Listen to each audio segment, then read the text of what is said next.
Hello and welcome. This is the Taming Wild AI channel, where we bring AI technologies out of the wild using the best practices of software engineering. Today we're going to look at a pretty simple AI technology. This is intentional. If you encounter this technology in the wild, you'll find some major barriers that prevent it from being useful. For my first episode, I want to focus on tearing down these barriers so you get a sense for the channel. But don't worry, in later episodes, we'll focus on more interesting and more complex technologies as well. What we are looking at here is a simple neural network model built in TensorFlow. In fact, it is so simple that they only published it to illustrate the TensorFlow datasets library. Not because they think it's any kind of special AI innovation.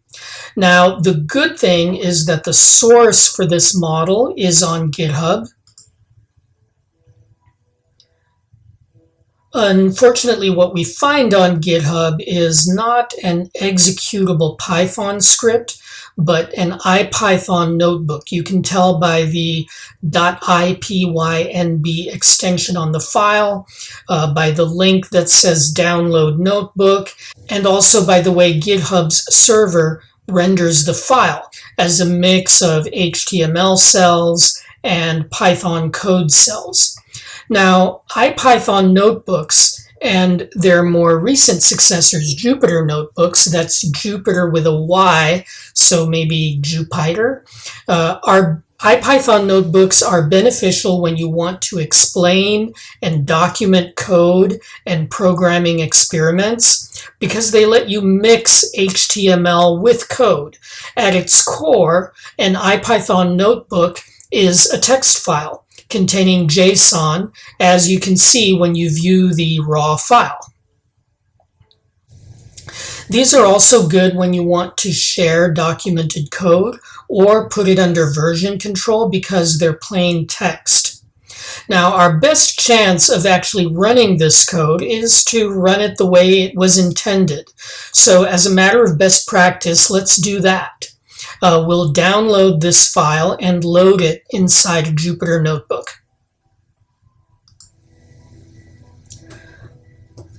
All right, so the first thing I'm going to do is make a directory for this file.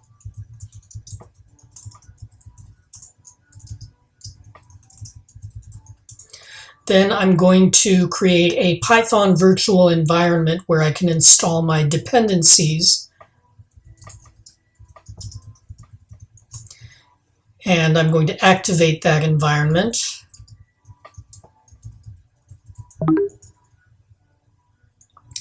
And finally, I'm going to install the Jupyter Notebook dependency. Now we'll copy the notebook file from the downloads directory to the current directory.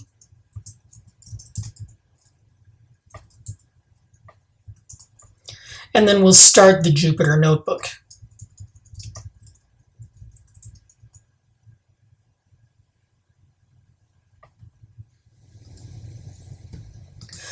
Now, when we execute that command to start the Jupyter notebook, it pops up a browser that's pointed to a port on localhost. The Jupyter development environment is essentially a web application. I'm currently running it on my desktop, but it can also be run on a server to allow for remote development. So you could use it to do development on a high-powered server from really any laptop or really any modern web browser.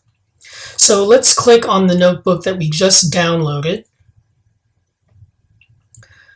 All right, now, despite the benefits that I just mentioned, Jupyter notebooks are really not very good from a software engineering perspective because you have to run the code inside this notebook environment with a browser-based UI.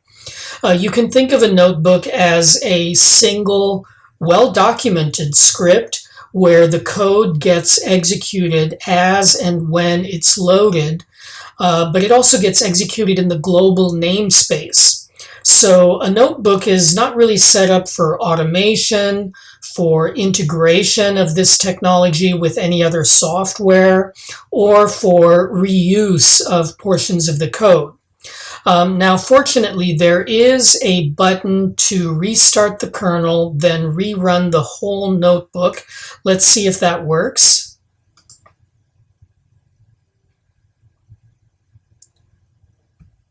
All right, so this is telling me that some required modules are not installed in my Python virtual environment.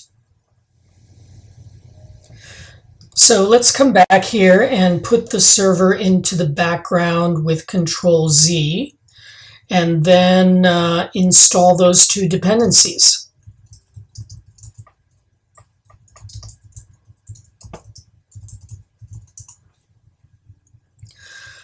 All right, now this is an error that I have rarely seen, especially when I follow the TensorFlow instructions for installation, which is what I just did. It has to do with the fact that I'm recording this video on an Apple Mac Mini with their M1 chip. The M1 CPU is relatively new, and support for it has not yet been built into the main TensorFlow distribution. So that distribution gets marked as incompatible for my hardware environment, and I get this error. The solution is pretty simple.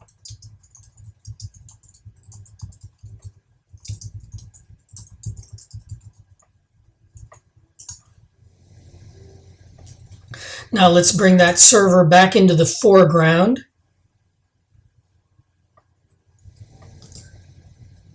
And let's try that again.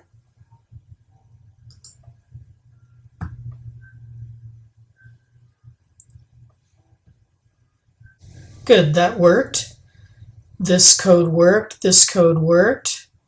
And we see that the model is actually training, and there is a warning, but the model actually trains and gives us an accuracy of about 97.55%. So in the interest of repeatability, let's try that again.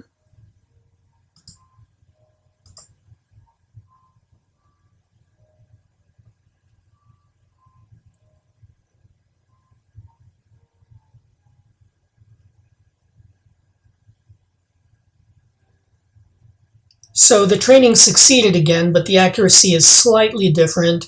We'll have to think about that later when we build repeatable tests. So we've verified that the code works after installing 3 dependencies, namely Jupyter Notebooks, TensorFlow, and TensorFlow datasets. Now let's remove the dependency on Jupyter Notebooks by copying the code into a standard Python script. I've copied the code sections from the Jupyter Notebook into this Python script.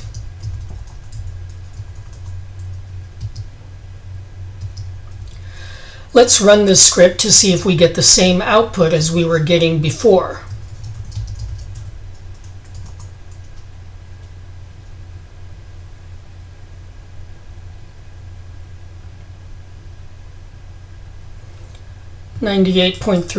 %. Yeah, that works. The next thing I want to do is document the dependencies we installed. It's conventional to put your Python dependencies in a file named requirements.txt. That way someone else can install those same dependencies using the command pip install -r requirements.txt. Now, in my case, I installed a special dependency called TensorFlow Mac OS back here. I wouldn't install that on any other system, and after some time I probably won't need to install it on this system because Apple M1 CPU support will be built into the TensorFlow distribution. So in this case, I'm going to name the file requirements.macOS.txt. That way, anyone installing the dependencies gets a strong hint that this is specific to my case.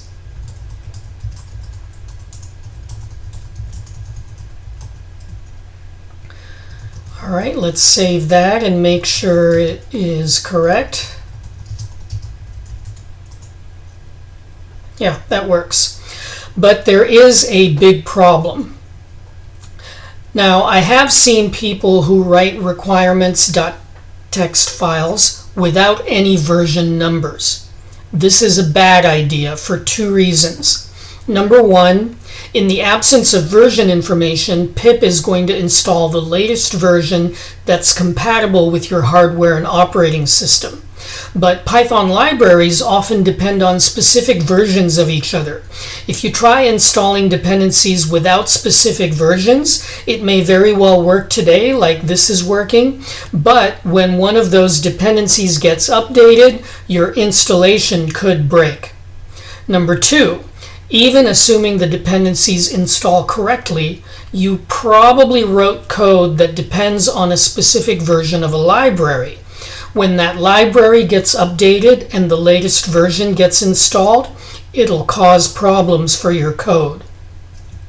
Now, if we want to add version numbers to our requirements-macos.txt file, we can use pip freeze. This lists every library along with its version number that is installed in my Python virtual environment. My script probably did not use many of these. I only explicitly installed TensorFlow-macOS and TensorFlow_datasets. So I'll include these in my requirements-macos.txt file.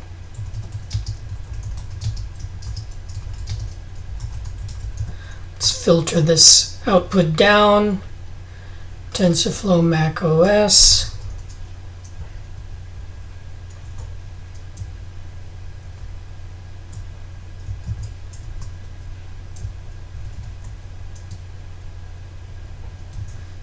TensorFlow datasets.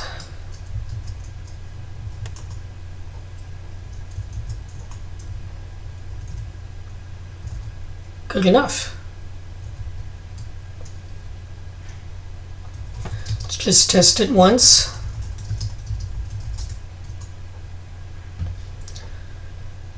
That works. Now, I could manually write a requirements.txt file and replace TensorFlow-macOS with TensorFlow.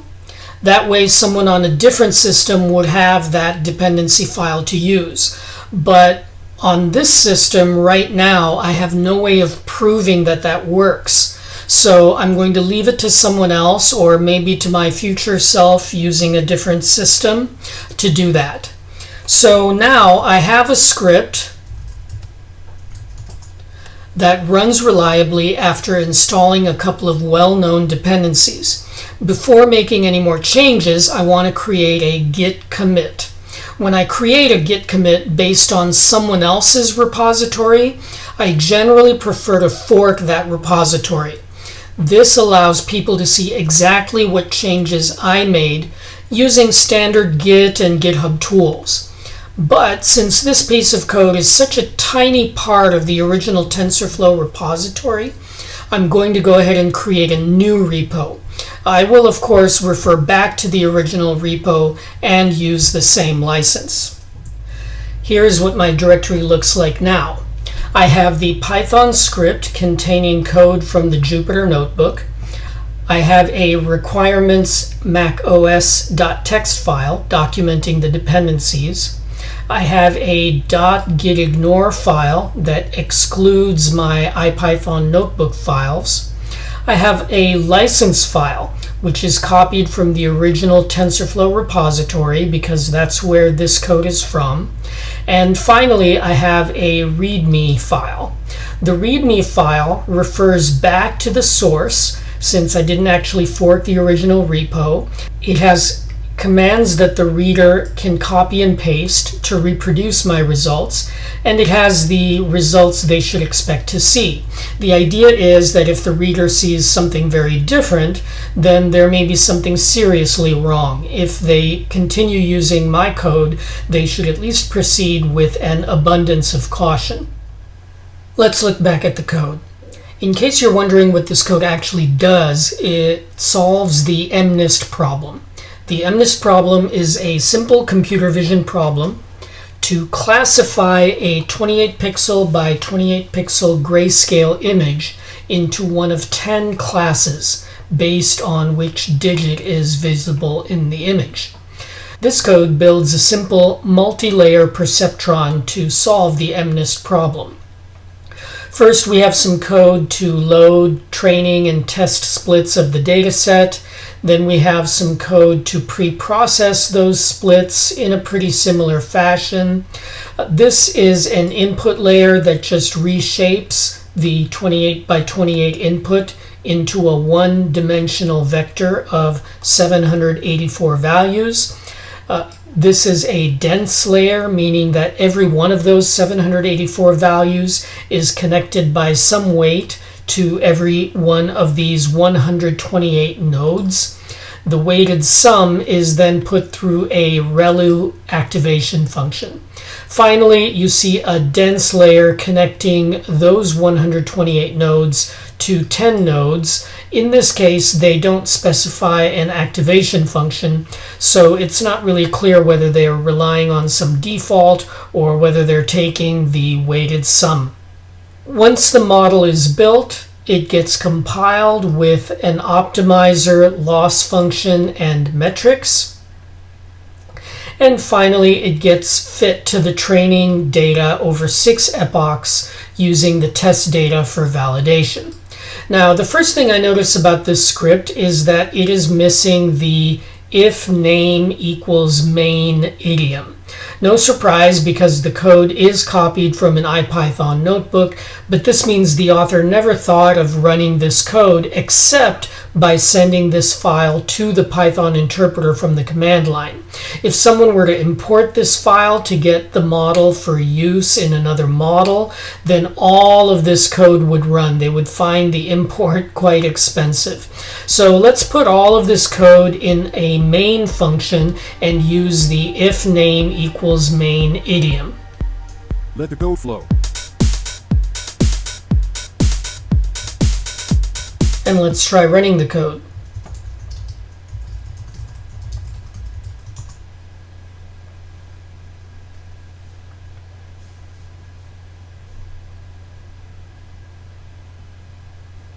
All right, that seems to work. The next thing I notice is that the model is getting defined, compiled, and fit. This is done in a very declarative or imperative fashion. Furthermore, once the model is fit or trained, it gets thrown away because the implicit purpose of this code is to print out the training metrics down here. I would prefer a more functional interface that looks like this.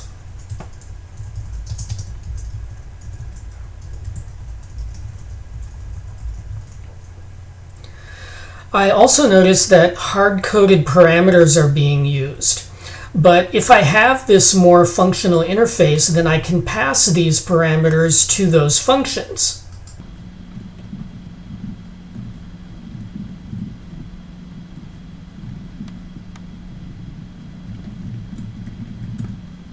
Now, this is super readable too, because it says, give me a model object constructed with these parameters, compiled with this parameter, and trained with these parameters. So let's make it even more readable by using keyword arguments. Let the code flow.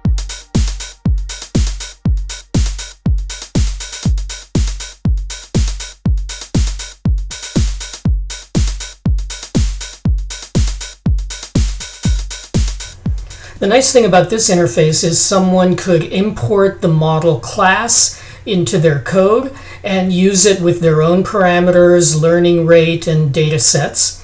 Furthermore, we could use this interface to experiment with different model architectures, learning rates, and training epochs. Now let's make this interface a reality. Let the code flow.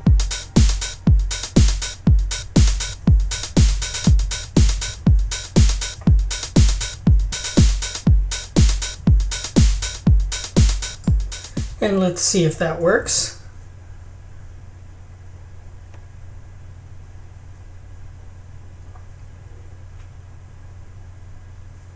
and it seems to work just fine. So what I did here was I created a model class. In the initializer, I created the model. I created a compiled method where I'm calling compile on the model and I'm returning the model itself, so that I can then call the trained method with the appropriate parameters being used, and then return the model again.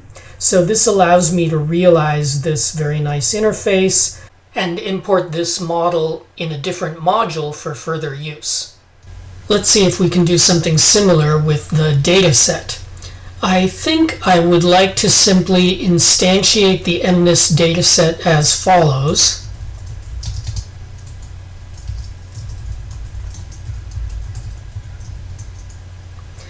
And then pass the training and test splits as follows.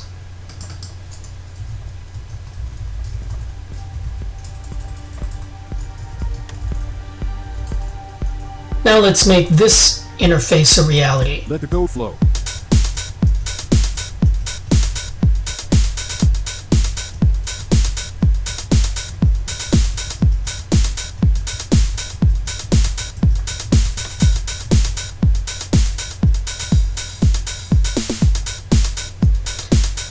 And let's see if that works.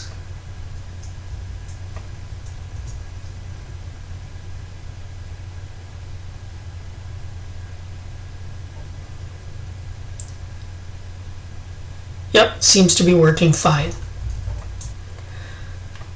What I did was I created the dataset class, and in the initializer I instantiated instance variables for the training and test splits.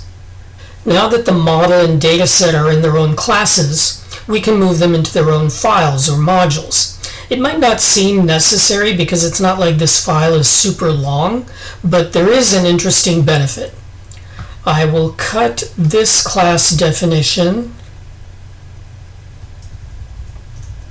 and replace it with from model import model and paste it in a new file, model.py. And I will cut this class definition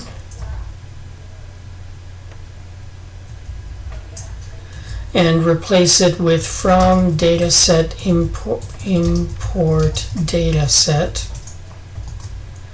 and paste it in a new file, dataset.py.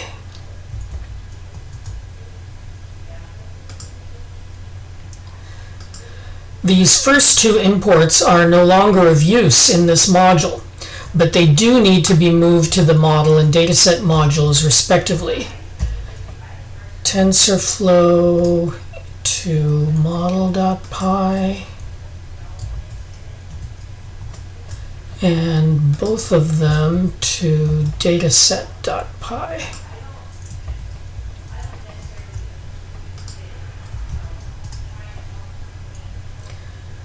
And make sure it works. Seems to be working. The benefit I got by moving these classes into their own modules was that my dependencies got cleaned up. This main module no longer has external dependencies at all, only local dependencies. The dependency on TensorFlow is isolated to the model class, and the dependency on TensorFlow and TensorFlow datasets is isolated to the dataset class. We've made some dramatic changes to the original IPython notebook code. After every major step, I was careful to run the code and ensure I was getting the expected results. To be honest, there were times when I introduced errors and got unexpected results, but I was able to revert my code, correct the change, and of course edit the error out of the video. Frequent testing to prevent the introduction of errors is a critical software engineering practice. So let's formalize it by introducing a test.py script into our repository. If you do a web search for Python unit test, you'll see a sample script. I'll paste their script here,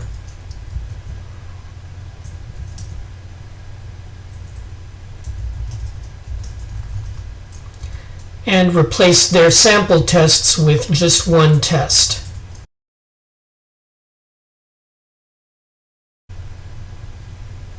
I'll copy and paste the code from our main function.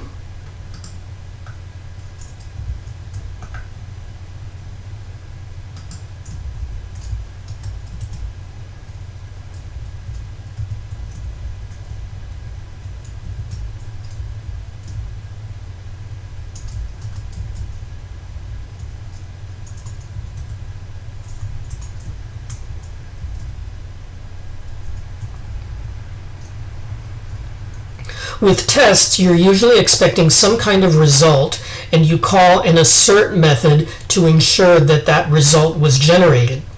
We've been looking for high training accuracy after 6 epochs, but we've just been looking at the printed output. After digging into the TensorFlow documentation, I discovered this evaluate method that will return the loss and accuracy if you give it a test dataset. We'll ignore the loss.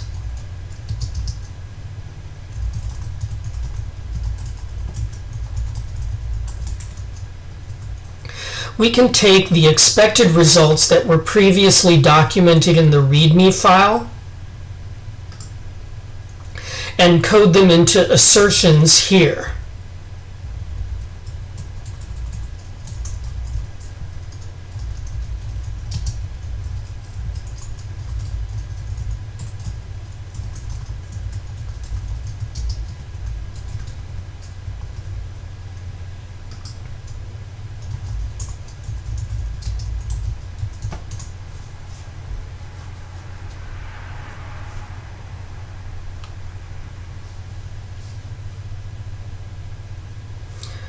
Alright, this dot tells us that our one test succeeded. There is still one problem. For this model and this data set on my hardware, 6 epochs of training happens pretty quickly. But you can easily imagine a different configuration, especially in deep learning, that takes days or weeks. If we're going to run unit tests frequently after every material change to our code, then they're going to have to be very fast. One way to do this is to train the model for just 1 epoch.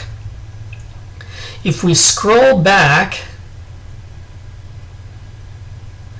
we see that after the first epoch, our accuracy was 94.41%.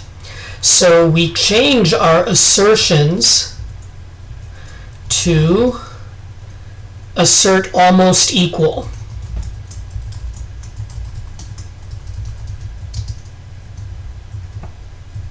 And look for that result correct to 2 decimal places.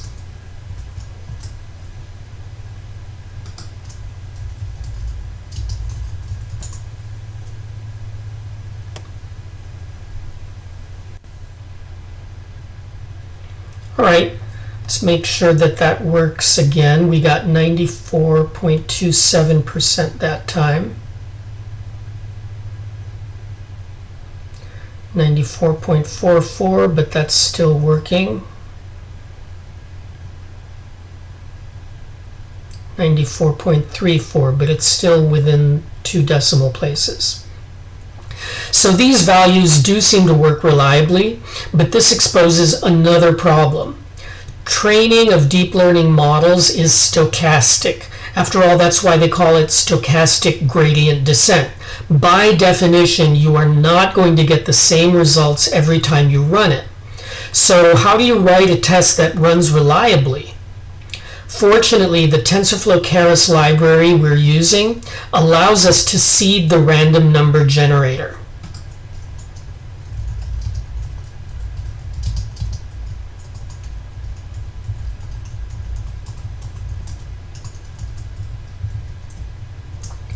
Without this call, TensorFlow tries to generate truly random numbers every time you execute its functions.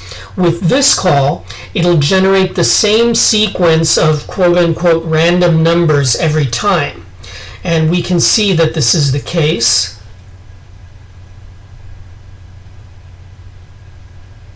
(9424) 9424, 9424. So we can now adjust our call to assert almost equal to a tighter range.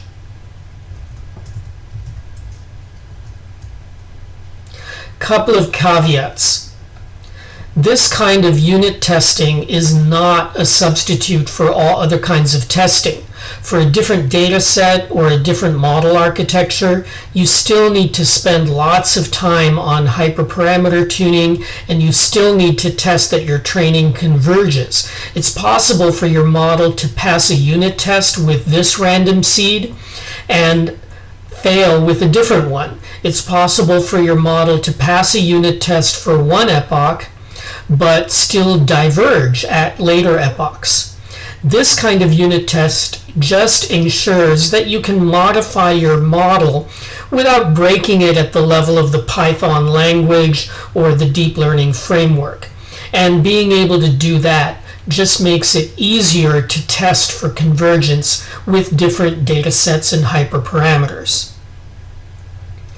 All right, to sum up, we found a simple AI technology in the wild and removed its dependency on Jupyter Notebooks. We documented its remaining dependencies in a way that was clear and useful. We modified the code to create model and dataset classes with more readable interfaces. We separated them into distinct files or modules, which cleaned up the dependencies even more. Along the way, we created a Git commit and tested frequently. This ensured that we could detect when our changes introduced errors and revert to the last commit if that happened. Our modifications helped us create a simple, fast test. We tamed this simple AI technology by making it easier to reproduce correct results, easier to use and configure its components, easier to integrate them with other software, and easier to modify without introducing errors. Thanks so much for tuning into this episode. If you found it instructive or useful, please click the like button, and I also welcome all of your constructive comments.